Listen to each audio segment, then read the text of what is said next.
Replication বা প্রতিলিপি গঠন। তোমরা তো জানো যে ইন্টারফেজের কোষ বিভাজনের সময় ইন্টারফেজের এস দশায় ডিএনএর পরিমাণ প্রায় দ্বিগুণ হয়ে যায়, মানে ডিএনএ তখন বাড়ে। কি পদ্ধতিতে বাড়ে? এই রেপ্লিকেশন বা প্রতিলিপি গঠনের পদ্ধতিতে বাড়ে। পদ্ধতিটা কি? প্রত্যেকটা ডিএনএ তন্ত্রী পরস্পর আলাদা হয়ে যায়। এই যে ধরো দুটো যদি ডিএনএ তন্ত্রী থাকে, তাহলে এদের মধ্যে তো বন্ধনটা থাকে হাইড্রোজেন বন্ড দিয়ে। ওই হাইড্রোজেন বন্ডটা ভেঙে গিয়ে প্রত্যেকটা ডিএনএ তন্ত্রী আলাদা হয়ে গেল। পুরনো ডিএনএ তন্ত্রীকে ছাঁচ হিসেবে ব্যবহার করে তার পরিপূরক ও বিপরীতমুখী সমান্তরাল ডিএনএ তন্ত্রী গঠন। এই যে আলাদা হলো, এটাকে ছাঁচ হিসেবে গঠন করে তার ঠিক পরিপূরক বেস পেয়ারের মাধ্যমে, এখানে এ থাকলে এখানে টি হবে, এখানে জি থাকলে এখানে সি হবে, এইরকম পরিপূরক বেস পেয়ারের মাধ্যমে বিপরীতমুখী সমান্তরাল, অ্যান্টি প্যারালাল এবং কমপ্লিমেন্টারি ডিএনএ তন্ত্রী গঠন করে। বিপরীতমুখী সমান্তরাল অপত্য ডিএনএ তন্ত্রীটা, এটা তো অপত্য ডিএনএ তন্ত্রী হলো। এ যখন তৈরি হবে, পুরো ডিএনএটা তো দ্বিতন্ত্রী, তাহলে অপত্য ডিএনএ তন্ত্রীতে কিন্তু একটা পুরনো জনিত্রী ডিএনএ তন্ত্রী আর একটা নতুন সংশ্লেষিত ডিএনএ তন্ত্রী থাকতে হবে। ওয়াটসন এবং ক্রিক 1953-তে অর্ধরক্ষণশীল প্রতিলিপি গঠন বা সেমি কনজারভেটিভ রেপ্লিকেশন এই পদ্ধতিটা আবিষ্কার করেছিলেন এবং এটাই কিন্তু সর্বজন গ্রাহ্য, মানে এটাই আমরা পড়ব 1958 খ্রিস্টাব্দে মেসেলসন স্টালের পরীক্ষা দিয়ে আমরা এটা পড়ব যে অর্ধরক্ষণশীল প্রতিলিপি গঠনের মাধ্যমে ডিএনএ রেপ্লিকেশনটা ঘটে। আরও একটা পদ্ধতি ছিল রক্ষণশীল বা কনজারভেটিভ রেপ্লিকেশন। এখানে হচ্ছে দেখো, একটা নীল দিয়ে এঁকেছি আর একটা লাল দিয়ে এঁকেছি, দুটো আলাদা ডিএনএ স্ট্র্যান্ড দ্বিতন্ত্রী। এবার রক্ষণশীল মানে হচ্ছে কি, একটা পুরো বলছে জনিত্রীর মতোই তৈরি হচ্ছে, ঠিক তার মতো আরেকটা প্যারালালি আরেকখানা অপত্য তৈরি হচ্ছে। এবার এখান থেকে যখন আরও দুটো তৈরি হচ্ছে, তো একটা জনিত্রীর মতো তৈরি হচ্ছে আর একটা অপত্য তৈরি হচ্ছে, এটাকে বলা হচ্ছে রক্ষণশীল বা কনজারভেটিভ রেপ্লিকেশন। আরেকটা ছিল বিক্ষিপ্ত বা ডিসপারসিভ, যেখানে ডিএনএ যেগুলো তৈরি হচ্ছে সেটা একটা তন্ত্রী তো ঠিকই থাকছে, আরেকটা তন্ত্রী হচ্ছে বিক্ষিপ্তভাবে, মানে স্থানে স্থানে তৈরি হচ্ছে, পুরোটা না তৈরি হয়ে স্থানে স্থানে তৈরি হচ্ছে, যে একটু লাল একটু নীল, একটু লাল একটু নীল, ওইভাবে একটু বোঝাতে চেয়েছি। এটা হচ্ছে বিক্ষিপ্ত বা ডিসপারসিভ। তবে আমাদের পড়তে হবে অর্ধরক্ষণশীল প্রতিলিপি গঠন বা সেমি কনজারভেটিভ রেপ্লিকেশন। আচ্ছা, ডিএনএর দুটো তন্ত্রীর মধ্যে দুটো এন্ড থাকে, একটাকে বলে 5'3' এন্ড আর একটাকে হচ্ছে 3'5' এন্ড। এটাকে মনে রাখবে যে একটা 5' কেন, সেই বলেছিলাম রাইবোজ শর্করা 5 কার্বনযুক্ত, সেই জন্য সেটাকে 5' এন্ড বলছে। আর 3' এন্ডে হচ্ছে একটা OH বা হাইড্রক্সিল মূলক থাকে, সেটা হচ্ছে 3' এন্ড।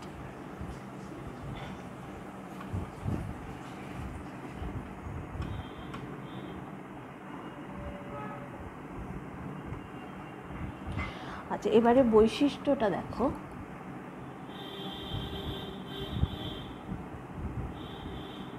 আচ্ছা, এবারে হচ্ছে বৈশিষ্ট্য। ডিএনএ প্রতিলিপি গঠনে যে যে বৈশিষ্ট্যগুলো আছে, সেটা হচ্ছে প্রথমেই হচ্ছে 5'3' দিকে ঘটে। 5'3' দিকে ঘটে মানে 3' দিকে যে OH মূলক আছে সেখানে নিউক্লিওটাইড যুক্ত হয়, এবং 3' এন্ডে নিউক্লিওটাইড যুক্ত হওয়ার পরে সেখানে আবার একটা 3' এন্ড তৈরি হয়, সেই 3' এন্ডে আবার OH মূলক তৈরি হয়, OH মূলকের সাথে নিউক্লিওটাইড যুক্ত হতে হতে ডিএনএ শৃঙ্খল বাড়তে থাকে। পুরনো ডিএনএ না থাকলে কিন্তু নতুন ডিএনএ কখনোই তৈরি হবে না। তার মানে পুরনো একটা ডিএনএ কখনো শূন্যস্থান থেকে তৈরি হতে পারে না। তার জন্য একটা পুরনো ডিএনএ থাকে যাকে ছাঁচ হিসেবে ব্যবহার করে পরিপূরক নতুন ডিএনএ তৈরি করা হয়। শূন্যস্থানে থেকে ডিএনএ তৈরি হয় না, প্রাইমার ডিএনএ বা আরএনএ থাকতে হবে। যখন ধরো ঘর রং করা হয়, তোমরা দেখবে একটা প্রাইমার একটা দিয়ে রাখা হয়, তারপরে তার ওপরে কিন্তু মানে আবার রংটা করা হয়। ঠিক এরকমই একটা প্রাইমার ডিএনএ থাকবে যাকে ছাঁচ হিসেবে ব্যবহার করা হয়, বা সেটা আরএনএও হতে পারে। তার যে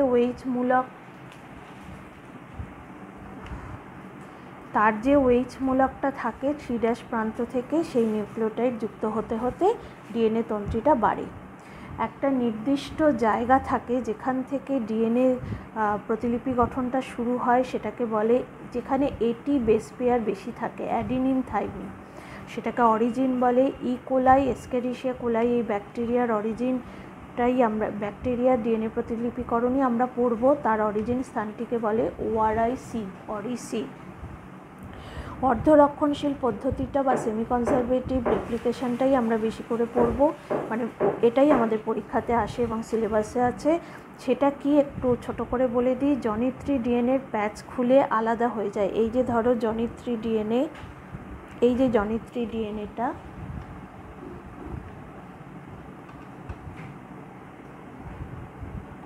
এই যে ধরো জনিত্রী ডিএনএ, তার প্যাচটা খুলে আলাদা হয়ে যাচ্ছে কীরকম,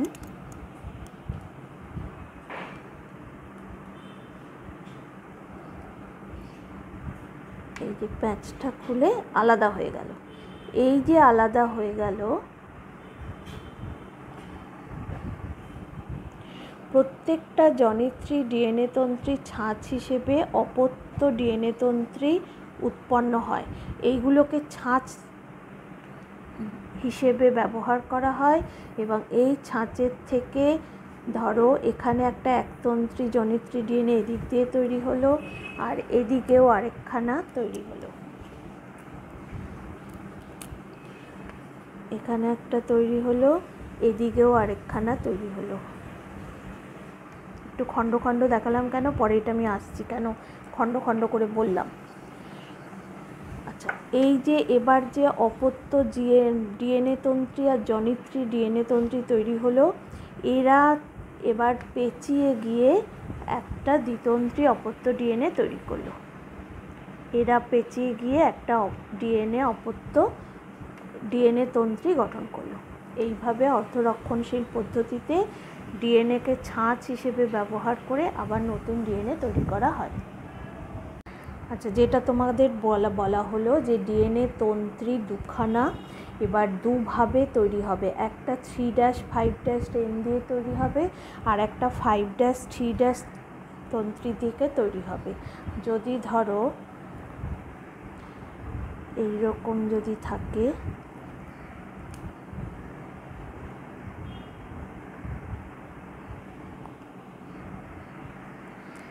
এইটা যদি 5'3' এন্ড হয়, তাহলে ডিএনএ কিন্তু তৈরি হবে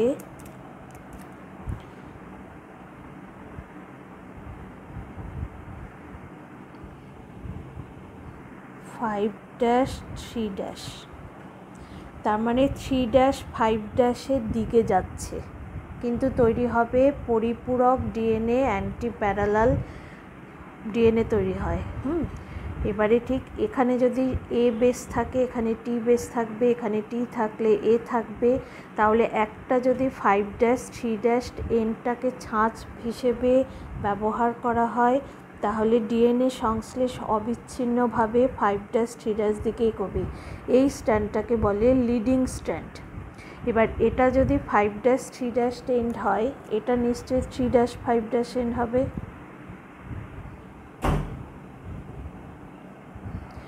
এইখানে কিন্তু ডিএনএ তন্ত্রী তৈরি হবে 5'3' এন্ড দিয়ে, মানে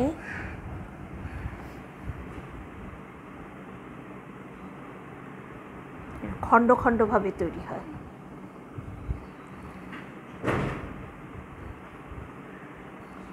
এই যে খণ্ড খণ্ডভাবে তৈরি হওয়ার যেটা বিচ্ছিন্নভাবে ডিএনএ তৈরি হয়, সেটাকে বলে ল্যাগিং স্ট্র্যান্ড। তাহলে তোমাদের একটা হচ্ছে লিডিং স্ট্র্যান্ড আর একটা হচ্ছে ল্যাগিং স্ট্র্যান্ড। যদি ডিএনএ তন্ত্রী 5'3' এন্ডে হয়, তাহলে ডিএনএ সংশ্লেষ অবিচ্ছিন্নভাবে 5'3' এদিক থেকে তৈরি হচ্ছে। আর যদি 3'5' এন্ডে থাকে, তাহলে ডিএনএ খণ্ড কিন্তু 5'3' মানে এইদিকে তৈরি হচ্ছে। একদম পরিপূরক সমান্তরাল, এটা বিচ্ছিন্নভাবে তৈরি হয়।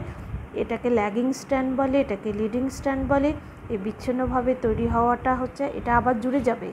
এই বিচ্ছিন্নভাবে তৈরি হওয়ার এই খণ্ডগুলোকে বলে ওকাজাকি খণ্ড। এটা আমরা যখন আবার পুরো সেমি কনজারভেটিভ মোডটা পড়ব তখন ডিটেলে পুরো আসছে। আপাতত শর্ট এই সামারি একটা তোমরা জেনে রাখলে। আমরা ডিএনএ প্রতিলিপি গঠনের প্রক্রিয়াটা পড়ব। যে কোনো পরীক্ষা করতে গেলে কিছু উপকরণ লাগে। ডিএনএ প্রতিলিপি গঠনের উপকরণগুলো হচ্ছে এগুলো: deoxyribonucleotides, DNA polymerase 3, DNA polymerase 1, এটাকে কর্নবার্গের উৎসেচকও বলে, DNA ligase, DNA helicase, DNA গাইডেজ, ডিএনএ প্রাইমেজ, এগুলো হচ্ছে উৎসেচক। এসএসবি প্রোটিন, সেটা হচ্ছে single strand binding protein. DNA ছাঁচ, সেটা তো জানলেই যে ডিএনএ একটা যে কোনো একটা তন্ত্রীকে ছাঁচ হিসেবে ব্যবহার করতেই হবে। আর প্রারম্ভিক বা প্রাইমার আরএনএ। ডিএনএ প্রতিলিপি গঠনের সময় এইগুলো কিন্তু লাগে তার বিভিন্ন প্রক্রিয়া, বিভিন্ন পদ্ধতির সময় এইগুলো লাগে। এইগুলো হচ্ছে তার উপকরণ। আর ডিএনএ প্রতিলিপি গঠনের 3টে দশা আছে: একটা প্রারম্ভিক দশা, একটা সম্প্রসারণ দশা, একটা সমাপ্তি দশা। আগে মনে রাখবে যে এই যে উপকরণগুলো বললাম এগুলো কোন কোন দশায় কাজ করে। প্রারম্ভিক দশার DNA helicase, SSB, primer RNA, DNA polymerase 3 কাজ করে। সম্প্রসারণ দশায় হেলিকেজ, গাইডেজ, ডিএনএ পলিমারেজ 1। সমাপ্তি দশায় ডিএনএ লাইগেজ সাহায্য করে। আগে এই উপকরণগুলো ভালো করে মুখস্থ করে ফেলবে, তাহলে দেখবে পরবর্তী ক্ষেত্রে যখন এটা আমরা ডিটেলে পড়ব তখন আরেকটু সুবিধে হয়ে যাবে। আচ্ছা, আমরা শুরু করছি প্রারম্ভিক দশা। প্রারম্ভিক দশা নাম্বার 1 হচ্ছে, প্রথমে বললাম তোমাদের ইকোলাই, ইস্কারিসিয়া কোলাই, এই ব্যাকটেরিয়ারই যে ডিএনএ প্রতিলিপিকরণ হয় সেটাই আমরা পড়ব। ইকোলাইয়ের ডিএনএ হচ্ছে দ্বিতন্ত্রী এবং চক্রাকার। আর এই চক্রাকার ডিএনএর একটা বিশেষ স্থান থেকে প্রতিলিপি গঠন শুরু করা হয়, যেটা অরিজিন বলেছিলাম। ওর স্থানটা হচ্ছে অরিসি। এটার বৈশিষ্ট্য কি? এখানে এটি বেস পেয়ার বেশি পরিমাণে থাকে। ডিএনএ প্রোটিন অরিসির সঙ্গে যুক্ত হয়ে এই স্থানের দুটো তন্ত্রীর মধ্যে হাইড্রোজেন বন্ধনী খুলে যায়। ধরো আমি এবার একটু আঁকতে থাকি।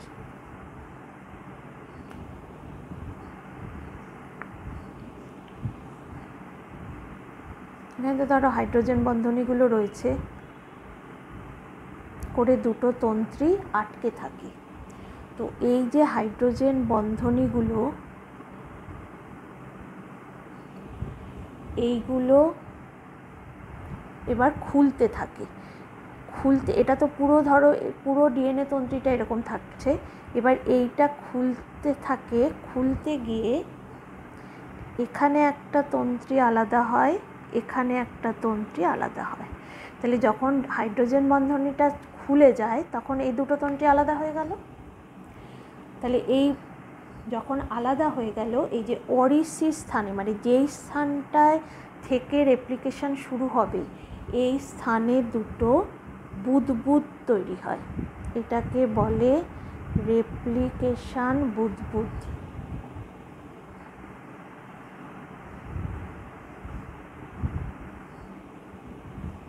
বা রেপ্লিকেশন বাবল তৈরি হয়। এই নাম্বার 1 হচ্ছে রেপ্লিকেশন বাবল পর্যন্ত। নাম্বার 2 কি?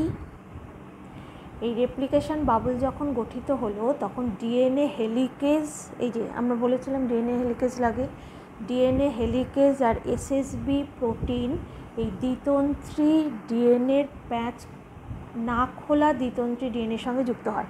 এই যে ধরো এই যে প্যাচটা খুললো আর এটা যে খুললো না, এখানে গিয়ে আটকে দিল, তাহলে এইটা খুলছে না। এবার এই আটকে যাওয়ার পরে এরা খুলে গেল, তাহলে হেলিকেজ দ্বিতন্ত্রী ডিএনএর মাঝে হাইড্রোজেন বন্ধনী ভেঙে দুটো তন্ত্রীকে আলাদা করে দিল।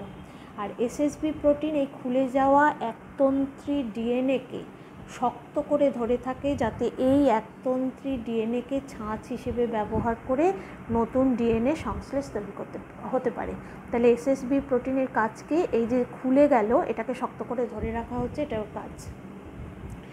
রেপ্লিকেশন বাবলের দুধারে যেখানে ডিএনএ দ্বিতন্ত্রী থাকে সেই অংশটাকে, এটা দেখো ওয়াই এর মতো দেখতে, এইটাকে বলা হচ্ছে রেপ্লিকেশন ফর্ক। রেপ্লিকেশন ফর্ক, যেটাকে ওয়াই এর মতো দেখতে। রেপ্লিকেশন ফর্ক ধরেই রেপ্লিকেশন বা প্রতিলিপিকরণ দুদিকে এগোতে থাকে। এই রেপ্লিকেশন ফর্কের একতন্ত্রী ডিএনএকে ছাঁচ হিসেবে ধরে নতুন ডিএনএ গঠিত হয়। ডিএনএ সংশ্লেষ আগেই বললাম শূন্যস্থান থেকে কখনোই হতে পারবে না, সেজন্য প্রথমে একটা ছোট আরএনএ তৈরি হয়। আচ্ছা, 2 নম্বরে তাহলে আমরা কি করলাম, কি পেলাম? 2 নম্বরে পেয়েছি এসএসবি প্রোটিন দিয়ে ডিএনএ যে কোনো একটা ছাঁচকে শক্ত করে ধরে রাখে। 3 নম্বরে কি পেয়েছি? রেপ্লিকেশন ফর্ক বা ওয়াই আকৃতি দেখতে হয়, সেটাকে রেপ্লিকেশন ফর্ক বলছে। 4 নম্বরে কি পেলাম? ডিএনএ সংশ্লেষ শূন্যস্থান থেকে কখনোই হবে না, সেজন্য প্রথমে একটা ছোট আরএনএ তৈরি হয়, যেটাকে প্রারম্ভিক আরএনএ বলা হয় বা প্রাইমার আরএনএ বলা হয়। এই আরএনএ প্রাইমারগুলো এই স্ট্র্যান্ডে তৈরি হয়, এটাকে বলা হচ্ছে আরএনএ প্রাইমার। এই প্রারম্ভিক আরএনএ 3' প্রান্তে প্রথমে ডিঅক্সিরাইবোনিউক্লিওটাইড তৈরি হয়। আর প্রারম্ভিক আরএনএ তৈরি করার জন্য কোন এনজাইম দরকার? DNA primase. এখানে লিখি তাহলে ডিএনএ প্রাইমেজ। এই প্রাইমেজ প্রোটিনটা আরএনএ প্রাইমার তৈরি করে। ডিএনএ পলিমারেজ 3 ডিএনএ ছাঁচের পরিপূরক নাম্বার, এখানে হচ্ছে তাহলে প্রারম্ভিক আরএনএ তৈরি হলো নাম্বার 4-এ। আর নাম্বার 5-এ কী হলো? ডিএনএ পলিমারেজ 3 ডিএনএ ছাঁচের পরিপূরক ও বিপরীতমুখী সমান্তরালভাবে প্রারম্ভিক আরএনএর সঙ্গে একটি একটি করে ডিঅক্সিরাইবোনিউক্লিওটাইড যুক্ত থাকে। আচ্ছা, এটা আবার বলে দিচ্ছি যে একটা 5' 3', এটা ধরো 5', এটা 3' এন্ড, তার ঠিক পরিপূরক হচ্ছে 3' 5' এন্ড। এই যে 5' 3', 3' 5' এন্ড হলো, 5' 3' এন্ডে হচ্ছে এদিক থেকে যখন ডিএনএ তৈরি হবে 5' 3' এন্ড, 3' 5' এন্ডে মানে ডিএনএ কিন্তু সবসময় 5' 3' এন্ড দিয়ে তৈরি করতে হবে। যদি 3' এখানে থাকে শুরু হবে 5' দিয়ে, শেষ হবে 3' দিয়ে। যদি এখানে 5' থাকে শুরু হবে, তার মানে এইটা শুরু হচ্ছে এদিক দিয়ে আর এই স্ট্যান্ডে শুরু হচ্ছে এদিক দিয়ে, তাহলে যদি এখানে 3' থাকে শুরু হবে 5' 3' দিয়ে। তাহলে সেটা এই যে ডিএনএ ছাঁচের পরিপূরক বিপরীতমুখী সমান্তরালভাবে প্রারম্ভিক আরএনএর সঙ্গে একটি একটি করে ডিঅক্সিরাইবোনিউক্লিওটাইড যুক্ত হতে হতে এই কাজটা সম্পূর্ণ হয়। তাহলে এখানে হচ্ছে তোমার ডিএনএ পলিমারেজ 3 উৎসেচক কাজ করে।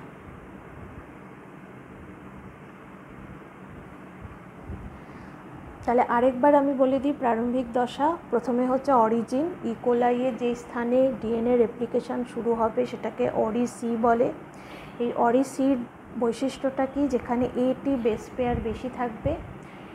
এই অরি-সি স্থানে একটা রেপ্লিকেশন বুদবুদ তৈরি হয়, যেখানে হাইড্রোজেন বন্ধনগুলো খুলে যাচ্ছে, খুলে গিয়ে ডিএনএ তন্ত্রী দুটোকে আলাদা করছে। নাম্বার 2 হচ্ছে এসএসবি প্রোটিন, এই যে তন্ত্রীগুলো আলাদা হলে শক্ত করে ধরে রাখে। নাম্বার 3 হচ্ছে এটাকে যখন খুলে যাচ্ছে তখন ওয়াই আকৃতির একটা শেপ হয়ে যাচ্ছে, সেটাকে রেপ্লিকেশন ফর্ক বলছে, যেখান থেকে আলাদা হচ্ছে। নাম্বার 4 হচ্ছে প্রারম্ভিক আরএনএ তৈরি হচ্ছে। নাম্বার 5 হচ্ছে ডিএনএ পলিমারেজ 3 দিয়ে এবারে যেদিকে যে ধরনের এন্ড আছে ঠিক তার বিপরীত এন্ডযুক্ত ডিএনএ তৈরি হচ্ছে। এটা হচ্ছে প্রারম্ভিক দশা। আচ্ছা, এবারে হচ্ছে নাম্বার 2 সম্প্রসারণ দশা।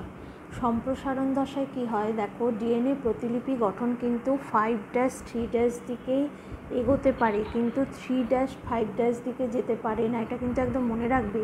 ডিএনএ প্রতিলিপি গঠন যখন হয় তখন এরকম এটা যখন 3' আছে তাহলে শুরু হবে কিন্তু 5' 3' দিকে, আর এটা যখন 3' আছে এখান দিয়ে যখন শুরু হবে 5' 3' দিয়েই কিন্তু সবসময় ডিএনএ প্রতিলিপি গঠন হবে।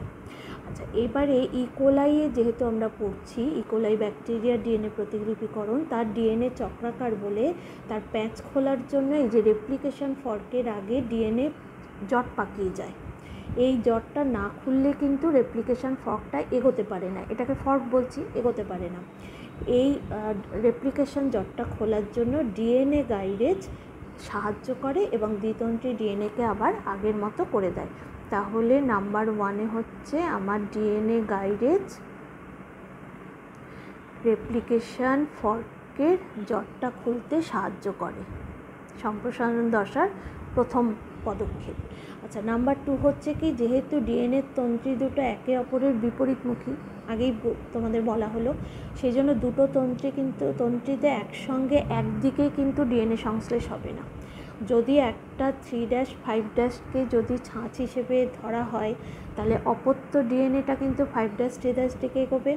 আবার যদি প্যাঁচ খুলে যত এগোতে থাকবে, তখন 3'5' যদি এই ছাঁচটা করি, তাহলে এটা এবারে 5'3' এদিক থেকে এগোবে, যখন 3'5' দিকে যাবে, 5'3' দিকে যাবে, এদিক থেকে যখন এগোবে।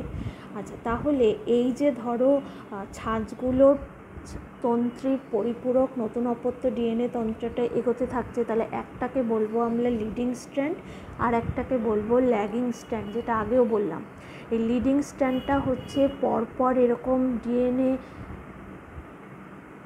যুক্ত হতে হতে 5'3' দিকে এগোবে, এটা হচ্ছে নাম্বার 2 এর লিডিং স্ট্র্যান্ড।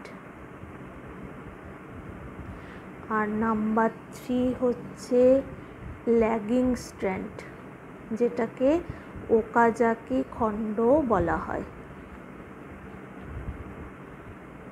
লিডিং স্ট্র্যান্ডটা অসুবিধা নেই, যেমন 5'3' এন্ডের যেই ডিএনএ তন্ত্রীটাকে ছাঁচ হিসেবে ব্যবহার করা হলো, তার পরিপূরক হিসেবে যেই নতুন ডিএনএ তন্ত্রীটা তৈরি হচ্ছে, সেটা 5'3' করে বাড়ছে। এবার এই দিকটা যেহেতু উল্টো, তাহলে তোমার এদিক থেকে বাড়তে হবে, 5'3' করে বাড়তে হবে। এটা কিন্তু বিচ্ছিন্নভাবে বাড়তে থাকে, সেই জন্য এটাকে বলা হচ্ছে ওকাজাকি খণ্ড, আর এটাকে বলছে ল্যাগিং স্ট্র্যান্ড, আর এটা হচ্ছে লিডিং স্ট্র্যান্ড। তাহলে এরা কি আলাদা আলাদা হয়ে থাকবে? নিশ্চয়ই নয়।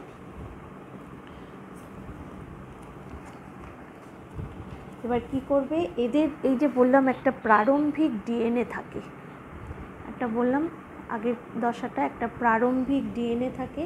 এই ওকাজাকি খণ্ডগুলো এই প্রারম্ভিক আরএনএ থাকে, প্রারম্ভিক ডিএনএ না, প্রারম্ভিক আরএনএ থাকে। এই প্রারম্ভিক আরএনএকে ছাঁচ করে করে এই ওকাজাকি খণ্ডগুলো তৈরি হয়। এই ওকাজাকি খণ্ডগুলো পরে যুক্ত হয়ে যায়, যুক্ত হয়ে অবিচ্ছিন্ন তন্তু গঠন করে, পরে কিন্তু এরা যুক্ত হয়ে যায়।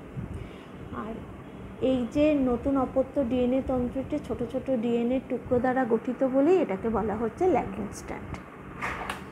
নাম্বার 4 হচ্ছে ডিএনএর মধ্যে আরএনএ থাকতে পারে না, সেই জন্য আরএনএ প্রাইমারকে ডিএনএর আগে থেকে সরাতে হবে।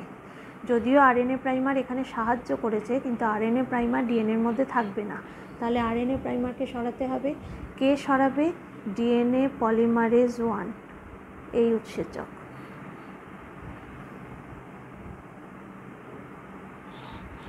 ডিএনএ পলিমারেজ 1 বা কর্নবার্গের উৎসেচক, সে কী করে, ঠিক আরএনএ প্রাইমারের আগে অবস্থিত ডিএনএকে প্রাইমার হিসেবে ধরে তার মুক্ত 3' প্রান্তটাকে 3' প্রান্তের সঙ্গে একটা করে ডিঅক্সিরাইবোনিউক্লিওটাইড যুক্ত করতে করতে ওই শূন্যস্থানটা পূরণ করে। এই যে শূন্যস্থানগুলো যখন পূরণ হচ্ছে, তখন কি করছে, যে ধরো এই যে খণ্ডগুলো তৈরি হয়েছে, তো এর এক একটা ওএইচ প্রান্তের মধ্যে একটা করে রাইবোনিউক্লিওটাইড যুক্ত করাচ্ছে, করতে করতে, আর কে সাহায্য করছে? ডিএনএ পলিমারেজ 1 উৎসেচক। করতে করতে এই ল্যাগিং স্ট্র্যান্ডটা পুরো একটা অবিচ্ছিন্ন তন্তু তৈরি করে ফেলছে। আর ডিএনএ পলিমারেজ 1 আর আরএনএ প্রাইমারের পরের ডিএনএর সঙ্গে নতুন ডিএনএকে যুক্ত করতে পারে না, একটা শূন্যস্থান সেখানে থেকেই যায়।